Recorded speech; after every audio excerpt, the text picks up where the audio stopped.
Welcome to అమేయ కృషి. ఇదిగోండి Miyazaki plants మా దగ్గర 10 ఉన్నాయి.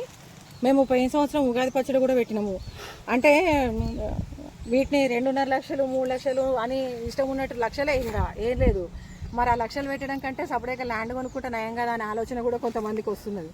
అంటే 2.5 మామూలుగా 400-500 కిలో కొనాలంటేనే ఒప్పుకోవటం లేదు జనాలు. అట్లాంటిది 2.5 లక్షలు పెట్టి ఎవరు కొంటున్నారు అనేది అయితే మాకు అర్థం కావట్లేదు.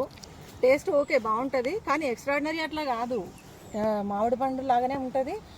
కొంత ఇంట్రెస్ట్గా తింటాము. అయితే 2.5 లక్షలు అనేసరికి పాపం మామూలు జనాలు అయితే దాన్ని ముట్టుకోకుండానే అయినరు. అసలు అమ్మినోళ్ళు ఎవరో తెలియదు, కొనోళ్ళు ఎవరో తెలియదు. కానీ మా దగ్గర అయితే మాకు ఒక 10 చెట్లు ఉన్నాయి. మేమైతే ఫుల్ ఎంజాయ్ చేస్తాం ఈ ఫ్రూట్స్ని. అంత లక్షలు అయితే కాదు. మీరు ఎంతకు అమ్ముతున్నారు ఇక్కడ? మేము 5,000 వచ్చిన అమ్ముతాము. 5,000 వచ్చిన అమ్ముతాం. 2.5 లక్షలు కాకుండా ఏం కాదు.